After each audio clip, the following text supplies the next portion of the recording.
I've always liked snow at night. But looking back now, I think I only liked it because I never experienced it the wrong way before. That night, I wish I had stayed inside. I'm not someone who goes hiking for fun, but whenever it snows heavily, I feel this strange urge to go outside. Almost like my mind convinces me that nothing bad can happen when everything is quiet and white. I live near a wooded area, not deep wilderness, but close enough that a real forest is only a short drive away. The strange part is, snow wasn't even in the forecast. I check the weather constantly in winter. That night, it just started falling hard, like someone flipped a switch. I remember sitting in my room reading when I noticed how silent everything had become. No cars, no wind, just snow. Without thinking it through, I grabbed my jacket and left. I drove to a local trail that barely gets used, especially at night. When I stepped out of my car, I stood there longer than I should have. Something about the quiet made me hesitate, but I ignored it. I started walking. I didn't have a destination, I just wanted to feel alone. After about 20 minutes, I stopped. The trees around me were thick now, blocking most of the light from the road. That's when I heard it. A voice. At first, I convinced myself it was my imagination, but then it spoke again, soft, calm. "Hi." A child's voice. My stomach tightened. There was no reason for anyone else to be out there, especially a kid. I slowly turned, scanning the trees. Nothing. What bothered me most wasn't that I heard the voice, it was that I couldn't tell where it came from. It felt like it surrounded me. That's when I decided to leave. I had taken only a few steps back when the voice spoke again. "I'm up here." I looked up before my brain could stop me. A boy sat on a tree branch nearly 20 feet above the ground. He looked about 9 or 10, bundled in winter clothes. For a split second, I felt relief. Then the fear hit. The tree was straight, no low branches, no way up. I walked closer, keeping my eyes on him. He was smiling, but not naturally. It looked forced, like he was copying something he'd seen before. That's when I noticed the snow. There were no footprints near the tree. None at all. The snow had been falling long enough that any movement would have left tracks. The only explanation was that he'd been there before the storm started. I asked him how he got up there. He tilted his head and said, "It's a secret." Then he stood up and said, "Watch this." Before I could react, he leaned back and fell. The sound of his body hitting the ground made my chest lock up. I was sure he was dead. I ran forward, and then he stood up and ran into the woods laughing. There's no way someone survives a fall like that. I don't know why I chased him. Maybe shock, maybe panic, maybe I didn't want to believe what I'd seen. His footprints appeared ahead of me, deep and clear. As I followed them, his laughter echoed through the trees. It didn't sound playful anymore. It sounded excited. Something grabbed me behind. I hit the ground hard, knocking the air out of my lungs. The boy was on top of me, clawing at my face and neck. He was far stronger than he should have been. I felt warm blood running down my skin. I screamed and shoved him with everything I had.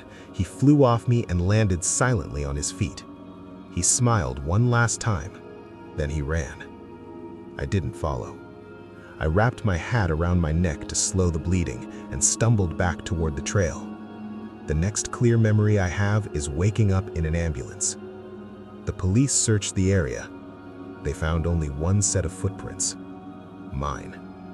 I still don't know what that thing was, and I don't walk in the woods at night anymore. This happened during winter break in my second year of college. I was 19 and had the house to myself for nearly 2 weeks. At first, it felt perfect, but silence changes when it lasts too long.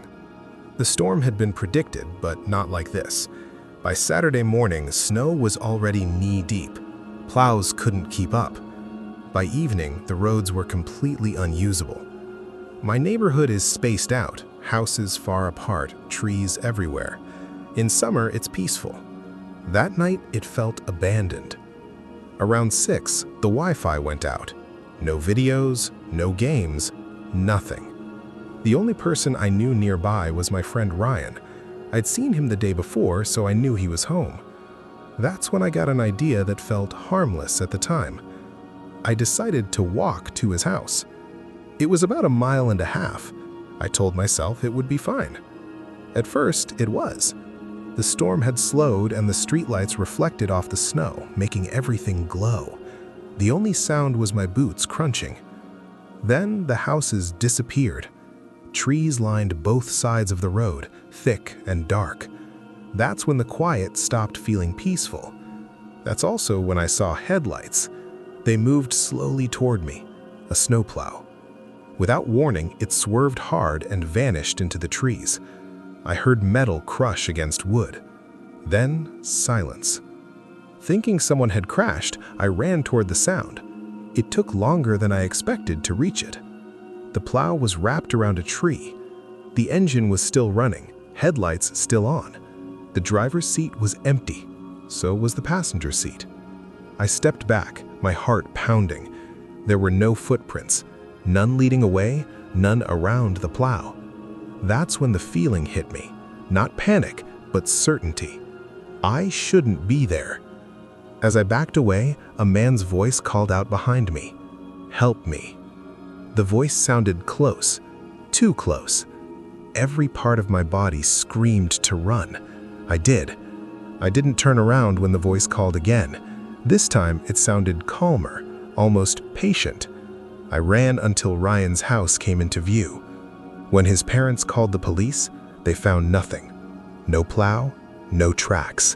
They thought I imagined it. I stayed the night there.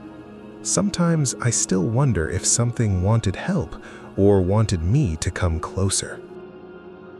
This happened when I was a sophomore in high school. I took the train every day to a private school in the city. It was routine. Until that night. After track practice, a snowstorm started suddenly. By the time the train left the station, it was already hard to see outside. We were told it was the last train running. When my friends got off, I was alone. My stop was isolated. After getting off, I had to cross a highway and walk through woods for over 1 mile. When the doors opened, the silence hit me. The platform was empty, covered in snow. I stood there longer than I should have, knowing something felt wrong. Crossing the highway was easy, no cars. Then I entered the woods. Halfway through, I felt it. I wasn't alone. I looked up. A man stood ahead of me, facing me. He was wearing shorts and a t-shirt, in a blizzard. He smiled. Then he screamed and ran toward me. I ran until my lungs burned and burst out onto the road. When I looked back, he was gone. I thought it was over. That night, while lying in bed, something hit my window. I pulled the curtain back. He was there. His skin was purple, his eyes locked onto mine. My dad saw him for a split second before he ran. The police never found anyone. I still don't understand how he survived the cold, and I don't look out my windows at night anymore.